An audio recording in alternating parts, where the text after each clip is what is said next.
Salut à toi, j'espère que tu vas bien, c'est Matt de Digital Leadership et aujourd'hui je suis très heureux de t'accueillir dans une nouvelle vidéo dans laquelle nous allons parler de 5 principes essentiels pour créer des pages de capture qui convertissent à plus de 50%. Qu'est-ce que c'est qu'une page de capture, un taux de conversion? On va regarder quels sont ces 5 principes et puis ensuite je vais t'emmener sur une de mes pages de capture que j'avais créée il y a quelques temps pour une de mes formations en ligne qui a converti à plus de 50% et dans laquelle j'ai appliqué ces principes. Donc ça permettra de voir visuellement ce que je vais t'expliquer dans les minutes qui arrivent. Alors, tout d'abord, qu'est-ce qu'un taux de conversion? Un taux de conversion, c'est simplement un calcul qui va mesurer le nombre d'inscrits sur le nombre de visiteurs. Si tu as 10 personnes qui s'inscrivent sur 100 visiteurs, tu as un taux de conversion qui est de 10%. Si tu as 50 personnes qui s'inscrivent sur 100 visiteurs, tu as un taux de conversion qui est de 50%. Donc forcément, si tu fais la différence entre 10 et 50%, ça fait 40 personnes dans notre exemple. Ça veut dire que pour le même nombre de visiteurs qui voient ta page de capture, donc 100 personnes, tu vas avoir entre 10 et 50%, 40 inscrits de plus. Donc tu as compris pourquoi il faut prendre soin de ces pages de capture et les optimiser pour avoir un taux de conversion qui soit le plus élevé possible. Alors, qu'est-ce qu'on appelle un bon taux de conversion? On va dire que sur du trafic froid, c'est-à-dire des gens qui ne te connaissent pas, qui peuvent venir de la publicité, quand tu arrives à 30-35%, tu es déjà pas mal. Sur du trafic qui peut être chaud, c'est-à-dire des gens qui te connaissent ou qui viennent de tes réseaux sociaux, être au-dessus de 50%, c'est ce qu'il faut viser. Alors, quels sont ces 5 principes? Premier principe, c'est d'avoir sur ta page de capture une accroche qui soit claire, qui soit précise et qui soit cohérente avec les personnes auxquelles tu t'adresses et avec ce que tu vas proposer par rapport à tes services ou ton offre. Deuxième principe important, si tu veux des pages de capture qui convertissent, il faut expliquer ce que les gens doivent faire. Alors c'est du bon sens, ça paraît tout simple, mais bien souvent on va l'oublier. Donc l'idée c'est simplement d'indiquer ce que doivent faire les personnes. Donc laissez vos coordonnées pour recevoir mon e-book, indiquez votre adresse email pour recevoir ma vidéo, etc., etc. Alors note aussi que expliquer le mécanisme, ça passe par le visuel de la page. Ça veut dire que sur ta page de capture, tu vas pouvoir créer des petits éléments visuels qui vont favoriser la compréhension de ce mécanisme. Donc ça peut être par exemple une flèche qui va indiquer ou qui va pointer vers le formulaire, ou ça peut être une petite icône dans le bouton qui va renforcer ce message et ce mécanisme. Troisième principe pour avoir des pages de capture à haut taux de conversion, c'est d'avoir une zone dans laquelle tu vas indiquer 3 à 5 points, donc sous forme de liste à puces, qui vont être les bénéfices que vont recevoir les personnes qui vont s'inscrire et qui vont donc te laisser ces coordonnées. Donc ça c'est hyper important puisque avec ça les gens vont voir l'intérêt de laisser leurs coordonnées et voir la valeur de ce que tu proposes. Quatrième principe hyper important, avoir un formulaire qui soit clair, qui soit visible avec un nombre de champs d'information qui soit limité. Cinquième et dernier principe, ne pas avoir de lien qui renvoie vers les réseaux sociaux ou de menu sur tes pages de capture. Donc ce qu'on veut lorsque les gens arrivent sur une page de capture, c'est qu'ils aient uniquement un seul choix à faire, soit s'inscrire, soit ne pas s'inscrire et donc quitter la page. Mais on ne veut pas qu'ils puissent aller voir ton site web, ton blog, ton Facebook, tes vidéos YouTube.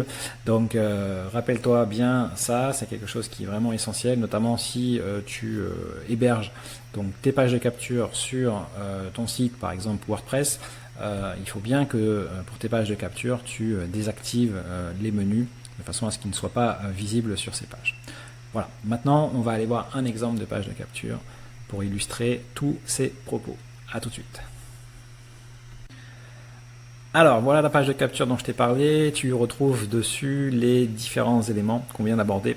Donc première partie et premier principe, l'accroche. Donc l'accroche que tu retrouves en haut de la page et bien entendu, donc bonne nouvelle, c'est un petit pattern interrupt.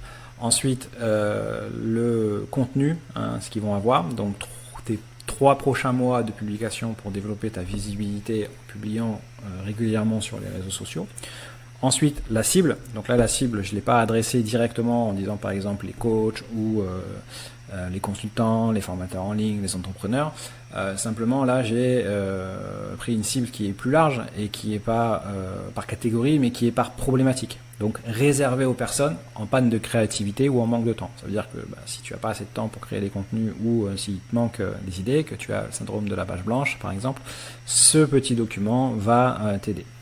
Deuxième principe, qu'est-ce qu'on doit faire? Donc inscris-toi pour recevoir mon guide de publication rapide et c'est sans idée de contenu prêt à l'emploi.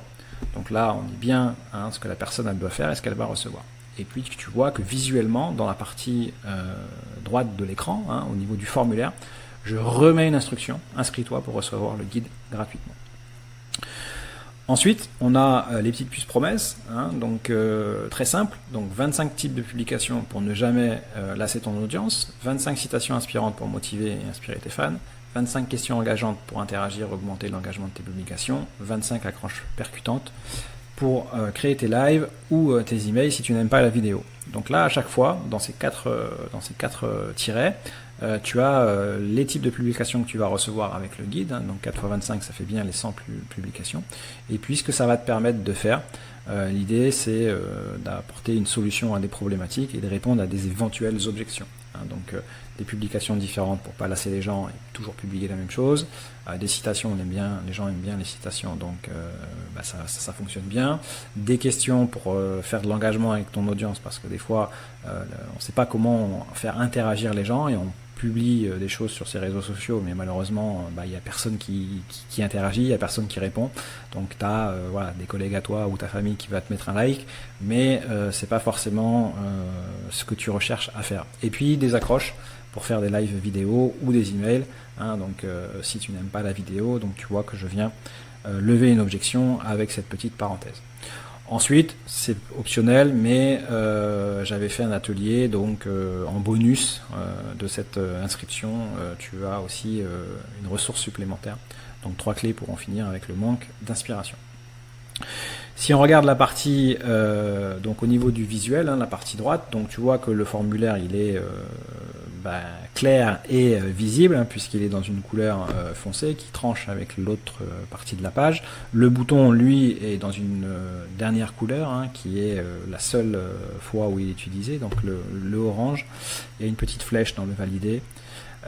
Tu vois un petit visuel du guide, un petit mock-up, donc volontairement en fait le mock-up il n'est pas énorme, il prend pas une grande partie de la page, parce que si tu fais des tests et que tu veux mettre un grand visuel sur une page de capture, ce qui se passe c'est que tu sais pas où mettre ton formulaire, et ton formulaire il va pouvoir des fois passer sous la ligne de flottaison. Ça veut dire que quand on va afficher la page, on va pas voir le formulaire et le bouton directement sur la page, puisque ça va être pris par le visuel ou par l'accroche. Donc ça c'est pas terrible. L'idée là c'est simplement que les gens ils s'inscrivent, donc on facilite leur inscription, et il n'y a pas besoin d'avoir forcément de beaux visuels. Donc dernier principe, c'est pas de menu. Tu vois bien que sur la page il n'y a pas de menu, il n'y a pas de lien, il n'y a pas de redirection, il y a juste un tout petit pied de page qui est simple. Donc la seule chose qu'on veut faire c'est récupérer les coordonnées et que les gens s'inscrivent. On a bien la petite cache RGPD, et une fois que les gens sont là, ils peuvent ne faire rien d'autre que soit s'inscrire, soit partir de ta page de capture. Donc voilà pour un exemple précis qui a bien fonctionné, puisque sur cette page j'ai fait pratiquement 55% de conversion, notamment avec une petite pub Facebook. Ça m'a permis de récupérer donc des contacts et de remplir mon atelier. Et ensuite j'avais proposé une petite formation en ligne pour aller plus loin dans la créativité, générer des idées de compte. Voilà, on a fait le tour de cette page de capture, donc j'espère que cet exemple et cette vidéo avec les 5 principes essentiels pour avoir des pages de capture qui convertissent à plus de 50% t'ont intéressé. N'hésite pas à me laisser un petit like et des commentaires si tu avais des questions par rapport à tout ça. Si jamais tu veux recevoir plus de conseils de ce type, n'hésite pas à t'abonner à la chaîne et de t'inscrire notamment à mes emails marketing qui sont les emails clarté.